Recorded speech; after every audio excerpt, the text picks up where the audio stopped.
Assalamualaikum warahmatullahi wabarakatuh. Bertemu kembali dengan gue Andi Bogel di konten Suara Misteri Channel. Dan sebelumnya gue berterima kasih yang sudah mensubscribe, nge-like, komen, dan juga nge-share video gue. Semoga kebaikan kalian dibalas oleh Allah Subhanahu wa Ta'ala beribu-ribu kali lipat. Dan jika ada yang ingin tampil di Suara Misteri Channel, silahkan menghubungi gue di bawah sini dan kita bisa podcast dan ditunggu nanti tentang podcastnya. Oke, pantengin terus di Suara Misteri Channel dan gue akan menghadirkan narasumber yang mempunyai cerita lebih menegangkan, lebih menakutkan, dan lebih wadidaw.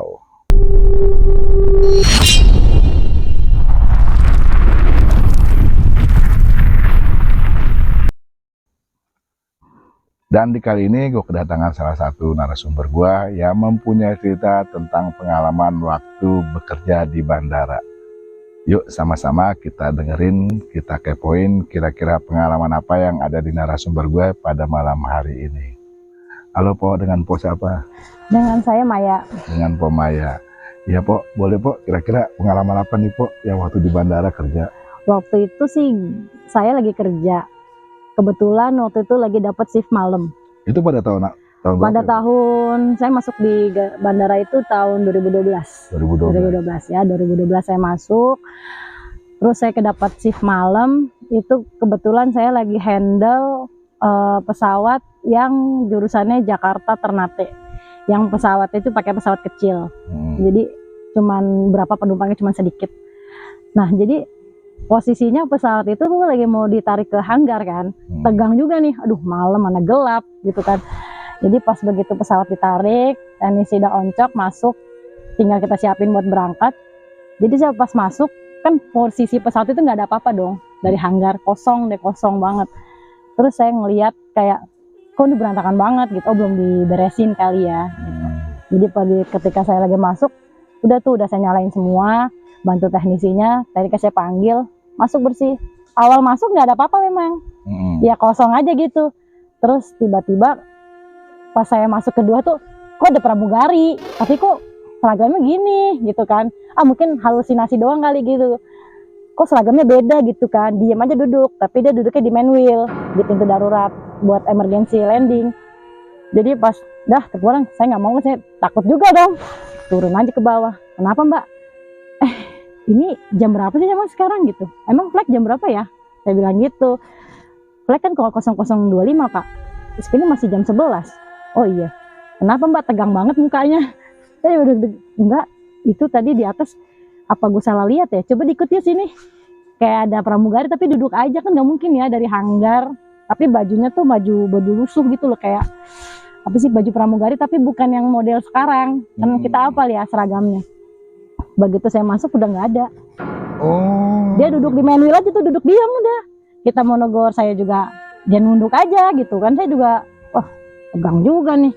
Aduh, jam segini lagi. Mana saya sendirian perempuan pada saat itu. Nggak ada lagi, tekniknya kabur. Aduh, nggak ada yang mau jemput. Saya udah nyiapin sendiri deh. Bismillah aja deh.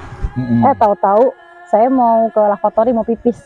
Jadi mau bersihin amenitisnya tuh. Tiba-tiba ada yang ngetok. Mbak, gitu. Oh iya bentar.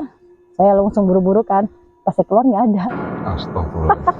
Ini ngeselin banget sumpah deh. Ini gue lagi kerja nih, jangan gangguin dong. Saya bilang kayak gitu. Akhirnya turun. Saya telepon pakai HT kan. Operation monitor. GA Papa Kilo Golf Eko Juliet, tolong dong kesini. Sama yang teknisi deh sini. Kenapa Mbak? Udah sini aja deh. Ini lavatorinya rusak. Saya bilang gitu. Emang nggak bisa nge-flash kan. Tuh turun lagi. Tahu-tahu ada makanan di cabin. Jadi di lavatory itu ada yang kayak kelas bisnis sama ekonomi. Jadi kan itu ACS juga belum naik, catering belum naik. Ada makanan bisnis. Lah, siapa yang naruh makanan di sini? Saya bilang gitu. Perasaan gue belum manggil ACS deh, gitu kan. Udah, dimin aja, saya turun tungguin. Saya udah ketakutan tuh di bawah. Saya duduk-dudukan, lama banget kan dijemput. Kenapa sih Mbak? Udah deh, gue cabutnya diganti deh. Ganti pesawatnya deh. Enggak mau gue, dari hangar nih soalnya nih. Bukan transitan dari mana gitu, enggak deh. Apalagi registrasinya Eko Juliet. Kenapa tuh dengan Eko Juliet? Eko Juliet itu pernah dulu tahun 90-an pernah mendarat darurat di Sungai Solo, Bengawan Solo, sama Kapten Senior saya lupa namanya gitu. Jadi pesawat itu memang sebenarnya udah nggak layak sih. Jadi sebenarnya untuk pakai penerbangan tuh udah nggak layak sebenarnya, dari mungkin lavatorinya yang suka nggak bisa dipakai, dari mulai AC-nya panas, pokoknya nggak seharusnya udah nggak dipakai sih. Kenapa itu masih dipakai sebenarnya? Saya kan nggak bisa komplain. Akhirnya udah, singkat cerita udah tuh, saya besok paginya datang udah kerja kayak normal, saya nggak cerita apa-apa sih. Nah begitu saya pulang, kan masuk malam itu kan dari mulai jam 10 malam sampai jam 7 pagi. Udah selesai nih, udah terbang nih pesawat yang Ternate-nya. Saya mau ngopi, mau ke warung kopi di parkiran, jalan lah lewat boarding gate kan, yang blok terminal 2 tuh. Cek. Mau lihat mau ke kopi. Ada mbak-mbak duduk. Dia mbak nunggu Satya, saya bilang gitu. Mbak duluan ya, mbak nunggu Satya. Saya mau ngopi dulu, mau ikut nggak mbak gitu.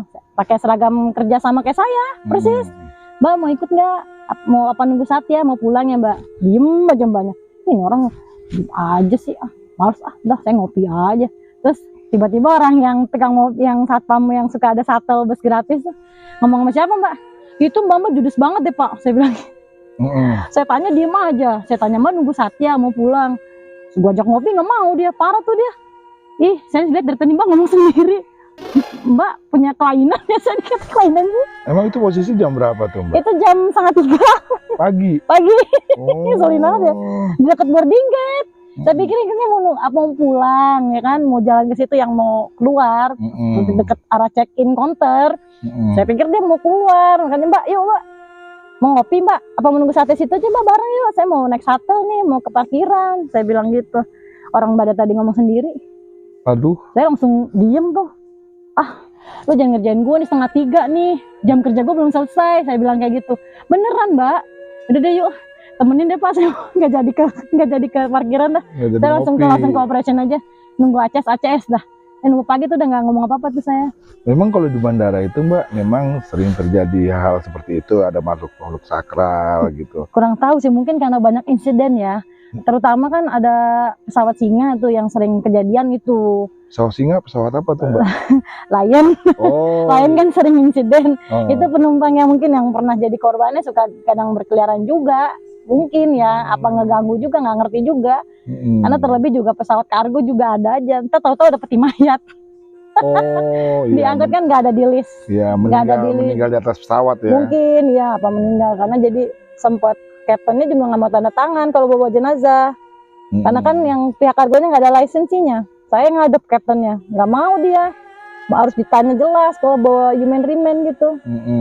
Meninggalnya kenapa, sakit apa, nular nggak. Karena kan pada Inkes pernah sampai bawa jenazah tuh mau ke Medan itu sampai bau amis darahnya tuh sampai ke cabin. Waduh. Jadi bau amisnya nyantor banget gitu. Jadi nggak mau sembarangan juga gitu. Kalau di hanggar tuh yang serem. Kalau di hanggar seremnya seperti apa mbak? Suka-suka ada penumpang gelap. Nah, penumpang gelap nih. Penumpang gelap. Jadi waktu itu saya ikut ke hanggar, deh ikut di sana daripada di sini. Ada ikut saya pikir sekalian jalan-jalan ya malam. Ini serem amat, ini mana gelap itu. Gede lagi ruangannya. Iya, ciluk gitu. Di lavatory. Saya mau pipis, saya pikir ada suara nge-flash. Kok nge-flash sih? Ada anak kecil kali ya lagi main kan. Tapi logika anak kecil main jam segini, gila lu gitu kan. Iya. Mikir aja. Nggak jadi deh bro. Lu kenapa main? Nggak apa-apa. Gue cabut aja deh, anterin gue ke operation. Gue nggak kuat nih di sini. Dingin banget awalnya. Itu kalau di hanggar itu ada pesawat-pesawat rusak, apa pesawat? Enggak, jadi pesawat-pesawat yang memang dipakai juga, bisa dipakai buat terbang, terus karena mungkin pesawatnya mungkin mau dicek lagi sama mekaniknya, dibawa ke hanggar dulu gitu. Jadi nggak cuman sejenis maskapai lain, juga ada numpang di situ. Jadi ya beraneka ragam deh gitu. Pesawat yang bakal dipakai lagi besok paginya gitu. Besok paginya ya. Ada yang pesawat rusak, beda lagi hanggarnya. Ada penumpang gelap nggak mbak kalau biasanya mbak? Itu kalau boarding sih keseringan ya. Boarding naik gitu. Nah kan udah naik nih, posisi udah boarding, udah last call, udah tinggal door close nih, tinggal tutup pintu gitu. Kan ada namanya kalau di pesawat itu kan passenger manifest, udah ada nama-namanya. Jadi pramugarinya itu ngitung pakai hand counter gitu. Tek tek tek tek tek tek tek. lebih mulu nih gitu kan, nggak bisa load sheet itu kan, kita punya load sheet yang nggak boleh minus angka 1 pun nggak boleh. Nggak boleh. Captain nggak mau, kalaupun harus minus bagasinya ada nggak, harus diturunin dulu karena bisa nanti mendaratnya bisa nggak seimbang gitu. Penumpang 112 tapi di hand counternya 114 sampai 3 kali ngitung. Ya kan sampai ribut sama promo. Enggak mbak segini, coba deh mbak hitung aja sendiri gitu. Iya bener sama gitu. Ya emang kelihatannya ya ada kepala, padahal itu panggungnya kosong.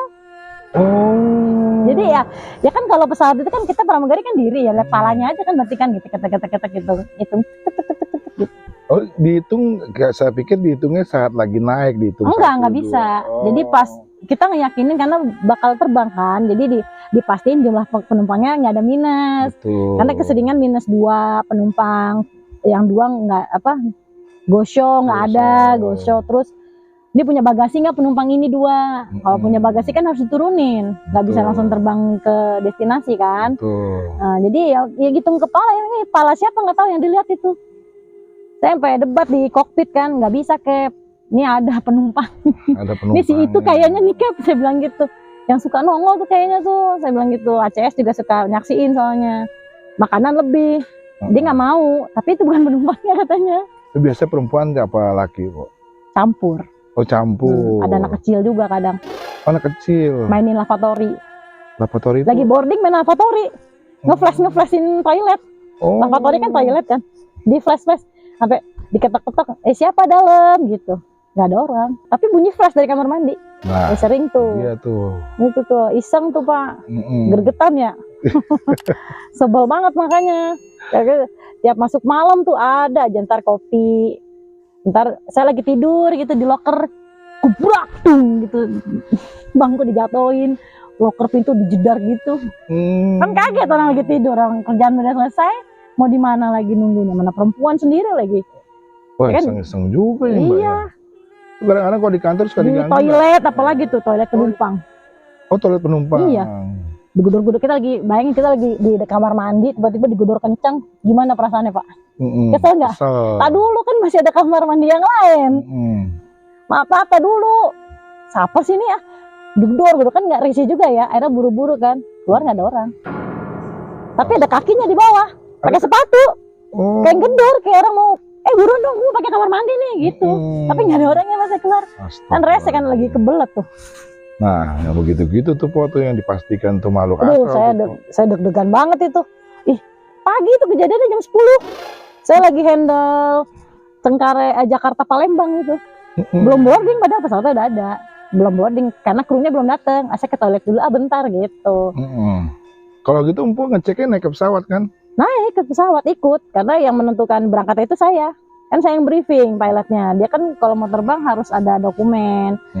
Kayak Cap, kita misalnya terbang nih ke Jogja gitu. Nanti di atas 35.000 ketinggian laut, kita ada guncangan dikit Cap. Bisa terserah mau alternatifnya lewat jalan mana. Kayak kita nih mau ke tol, mau ke mana gitu, ada biar cepet lewat tol gitu. Kalau di udara kan juga ada jalan tol. Ada jalan maksudnya Cap, kita mau ke Jogja, nanti ada badai dikit di atas 35.000 kaki.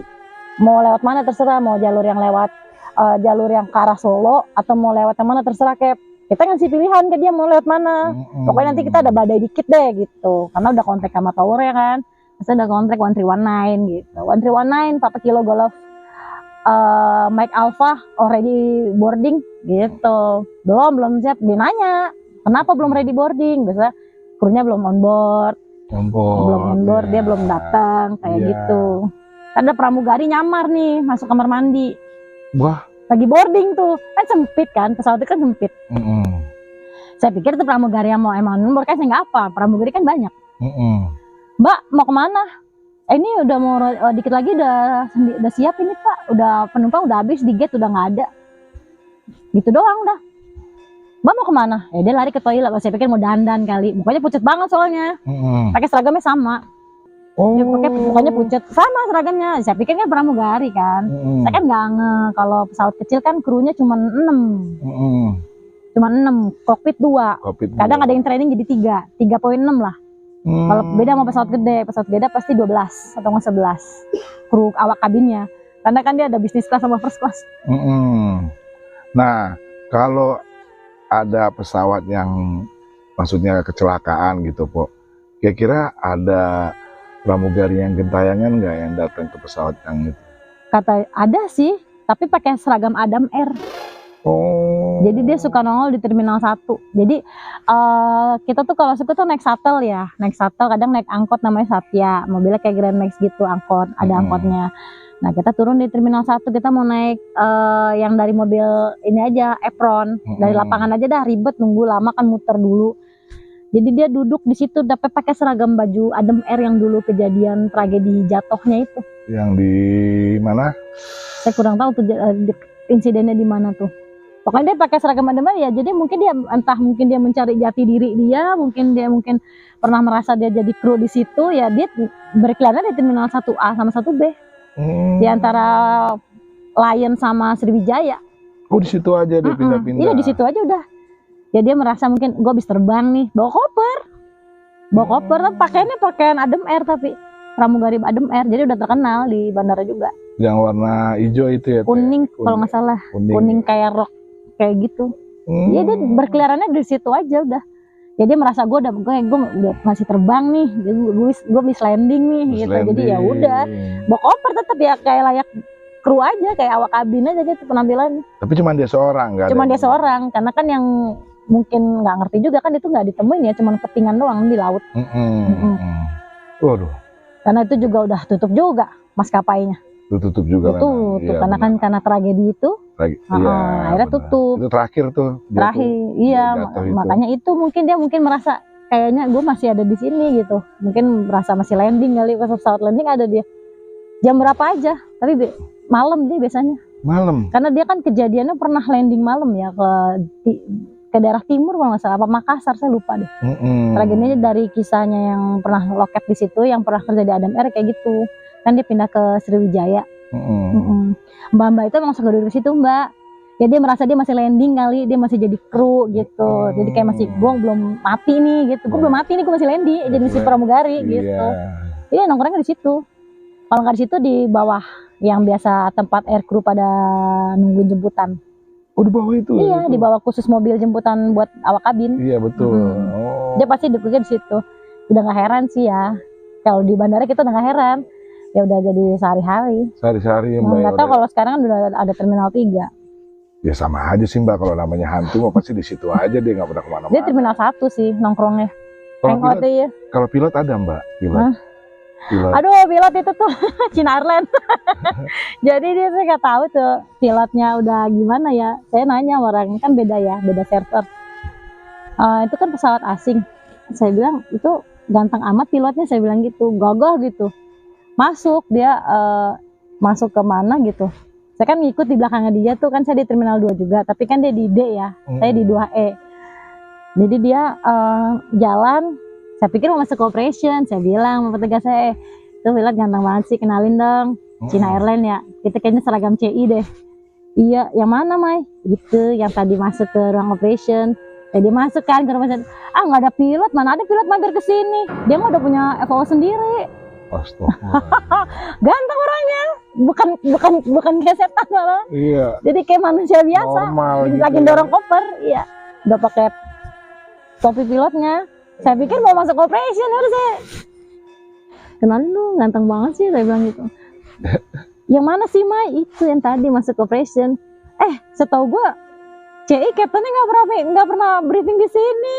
Dia udah langsung dari kantornya di China Airlines, ada kantornya dia di Jakarta. Oh ada kantornya? Iya, jadi dia briefing di situ dulu sebelum berangkat terbang kayaknya. Orang ini nggak ada captain, Mai lu ngaco deh, ngehalu aja lo kata gitu. Iya. Saya dikata halu atau deh, jangan suka ngayal makanya sama captain gitu. Saya langsung bengong dong, bisa diem aja deh.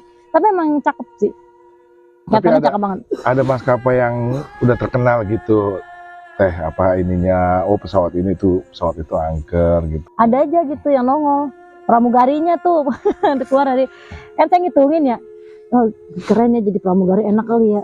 keren gitu, dorong koper. Kan gitu dari bawah kan dia pakai garba rata tuh, yang belalai gajah, kan nempel, bukan pakai tangga plekster, bukan. Yang jalan itu. Iya, saya liatin dari bawah sini, dari bawah itu dari apron, cakep-cakep banget ya pramugari. Di jalan pilot keren banget ya kan, 6 kan. Karena saya tahu series tipe pesawatnya kan, kalau NG, Boeing itu pasti 6, 7 paling kalau ekstra kru. Tapi dia pakai baju bebas biasanya ekstra kru yang untuk serep, pramugari serep. Cakep banget ya. Kita kapan ya badan kita kayak gitu kan? Saya lagi ngayal aja gitu di situ di bawah. Tuh 2 tuh. Dan yang ini bagus. Ada 7. Ada 7. Itu ekstra kru kali. Enggak, Mai. Ekstra kru masa jalannya belakangan gitu kan? Biasa kalau ekstra kru barengan. Sapaan sama senior segala macam tuh kan, sama kabin satunya. Enggak, 7.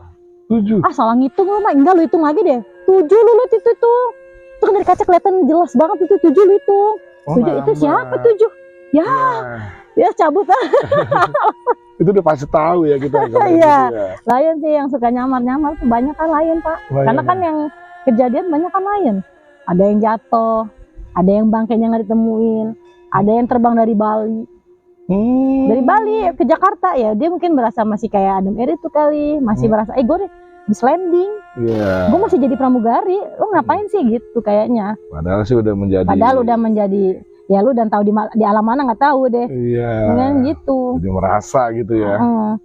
Dia tuh udah paling, ampun deh Pak, ampun deh kalau diceritain banyak banget itu. Ntar yang cleaning service langsung pada kabur serombongan, lagi bersihin pesawat. Kenapa pada berhenti? Pak, ganti kru yang lain aja. Saya mau kebelet mau kamar mandi kan nggak mungkin. Nggak mungkin orang itu mau dipakai ke Surabaya. Apalagi sehari flightnya 160. Kalau untuk Garuda, lain lebih dari 160. Segitu tahun 2012, nggak tahu sekarang. Itu pada lari nggak apaan mereka? Nggak ngerti, nggak pernah ada yang cerita, nggak berani mungkin. Nggak berani. Tapi yang horor malah kamar mandi terkenal itu Pak di boarding gate. Kamar mandinya ya? Kamar mandi yang bawah tuh, kan kamar mandi turun ke bawah. Jadi kayak ada kosong aja gitu. Jadi ibu-ibu juga suka ada yang cerita juga, jadi dia ditongolin. Lagi di kamar mandi itu sama kejadiannya, tapi nggak diketok, ditongolin. Anak kecil tapi. Lagi lari-larian aja di situ katanya. Padahal kan flightnya malam. Dia mau ke Surabaya yang terakhir tuh malam 10:30. Logikanya anak kecil nggak ada, soalnya penumpangnya dewasa semua, nggak ada infant, nggak ada anak kecil. Nggak ada anak kecil ya? Nggak ada. Nah itu anak kecil siapa ya itu? Anaknya siapa tuh main di situ? Horor banget kan? Saya mah udah enough dah. Iya, maksudnya ya ampun mau kerja ya, enggak deh lu aja di sono kerja situ. Saya udah kagak mau, dicapek. Terus udah gitu kan pakai safety sus berat. Saya udah nggak kuat di lapangannya Pak, naik turun tangga pesawatnya udah nggak kuat. Kalau mending pesawatnya kecil, kalau pesawat Jeddah, waduh, gede itu Boeing. Tangganya tinggi lagi, apalagi sekarang ada 777 Boeing, lebih gede lagi. Tangganya ampun bikin kaki encok. Udah gitu ngendelnya 2 jam, kan banyak wheelchair. Jeddah kan 9 jam tuh, 9 jam lebih. Kan banyak lansia. Dorongnya kan harus pakai yang wheelchair bisa masuk cabin. Lama kan? Iya. Lama tuh paling lama. Kalau untuk Middle East tuh 1 jam persiapannya. 2 jam sama boarding. Waduh. Iya, sejam persiapan pesawatnya, kebutuhan segala macam, makanan udah, kru udah on board, udah tinggal boarding sama boardingnya jadi 2 jam. Untuk khusus Jeddah ya. Khusus Jeddah tuh. Kalau yang buat pergi haji gitu. Iya, buat umroh, banyak kan umroh sih. Nah, kalau udah ada pasukan umroh udah lama. Karena pasti banyak yang pakai wheelchair kan, banyak pakai kursi roda. Dorongnya namanya orang udah agak tua ya, harus pelan-pelan bawanya juga. Bener. Aduh, gila ya. Deg-degan ya. Baru tahu ya bandara ya. Iya, baru tahu nih saya di bandara itu ternyata ada makhluk-makhluk yang sering nongol juga, apalagi para pekerjanya yang telah kecelakaan ya Teh. Oke Mbak Maya, terima kasih. Terima kasih banyak untuk mengisi di Suara Misteri Channel. Makanya pantengin terus Suara Misteri Channel, dan gua akan menghadirkan narasumber yang mempunyai cerita lebih menegangkan, lebih menakutkan, dan lebih wadidaw. Assalamualaikum warahmatullahi wabarakatuh.